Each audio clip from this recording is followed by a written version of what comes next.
Okay. Hello, everybody. Do you like my hand placement? I kind of like it. Anyways, I got a video for you today. It's a new subject. It's about self-improvement and mathematics and how they kind of have an interrelationship. The rules. You ever heard that mathematics is the rules of the universe kind of thing? I'm here to kind of translate that for you and put it in perspective. Right on. Okay. What do we got here? I don't know. No, not really, but this is a state of being. Remember how I mentioned how expressions are a state of being? They're at a certain state.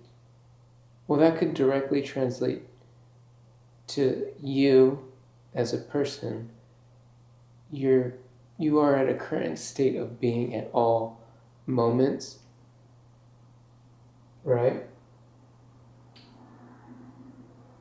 And just as expressions can be, reduced or increased, they go all up the ladder, up the line.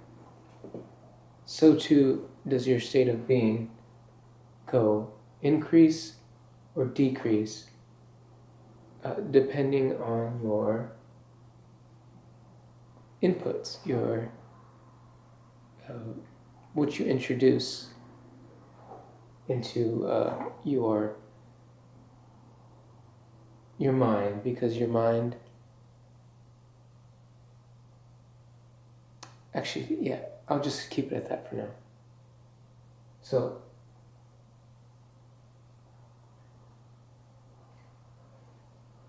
you're at a state of being. Okay, it has it's a construct of your beliefs,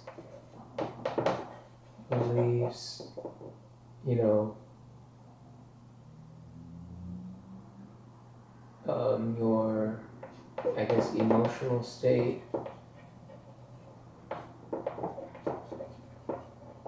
and all that messy stuff. Maybe, I guess, well, the people around you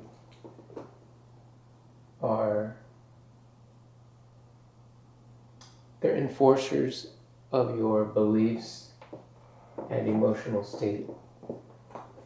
But what I'm trying to say is at your current state of being, you have a construct all around you, your whole life, not your whole life, everything around you, the people, the things, the places where you live, everything like that. The construct is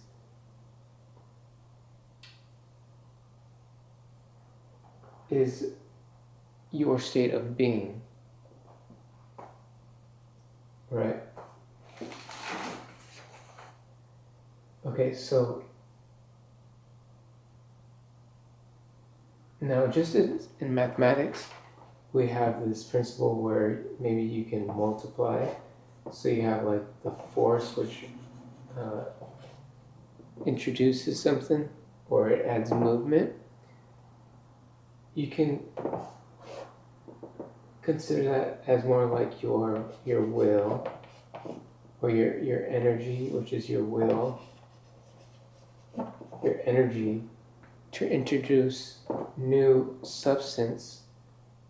In mathematical terms, it'd be like a number. Just use a variable.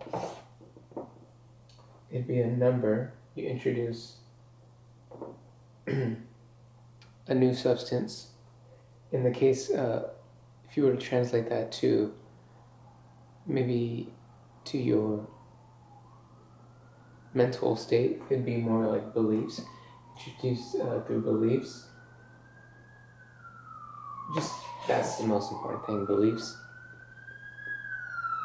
And yeah, it's pretty much the only thing that changes. It's like the number one way to change your mental state. But yeah, so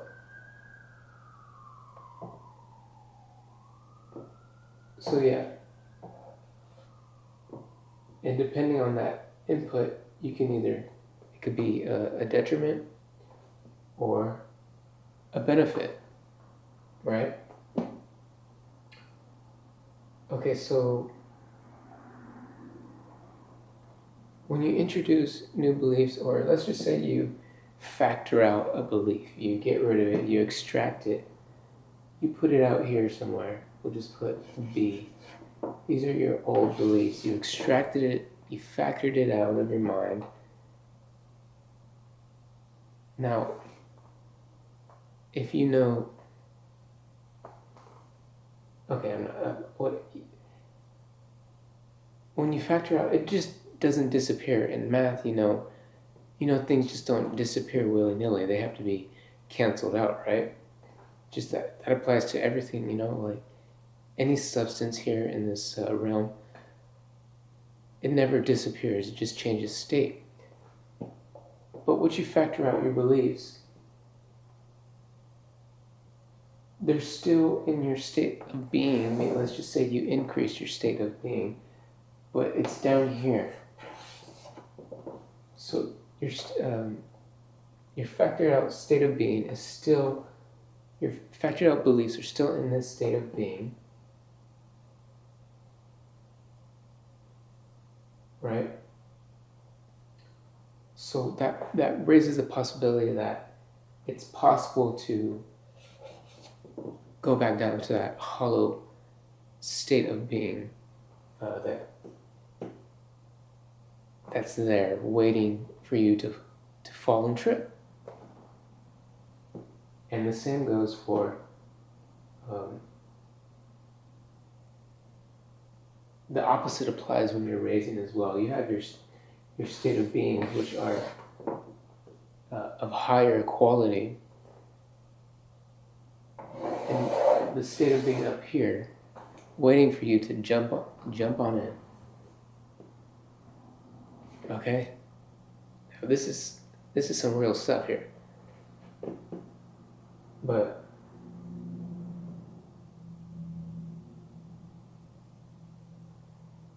so what you want to do is, you have your beliefs. You gotta question them. That's how you raise your state of being or lower your state of being. Okay?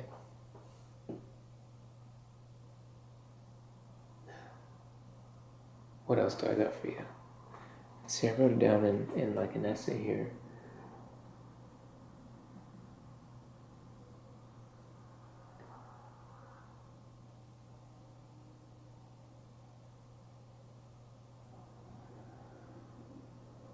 Small actions based on your beliefs, but small actions, taking small steps towards with the intent to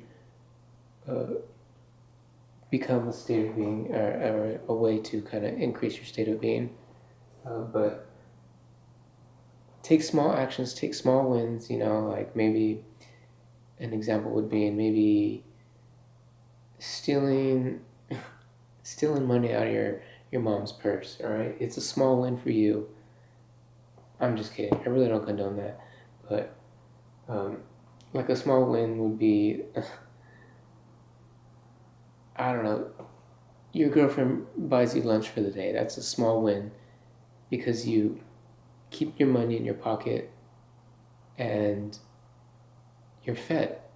So those compound, right? You just have to add your small wins. Maybe you get a job at a a 7-Eleven, something small, or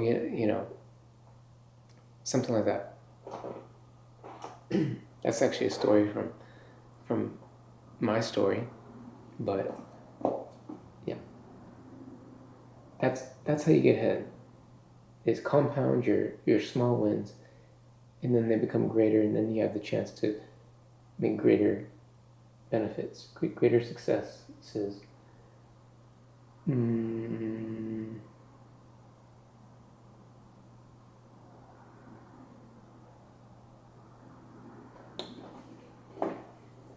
Right, so I mentioned the construct. It's made out of all your smaller beliefs, and just as you can break down, you can break it down into everything, into something smaller. You can analyze your each individual belief and ask yourself if this is something that you can possibly abandon or transmute, get rid of, I don't know, something.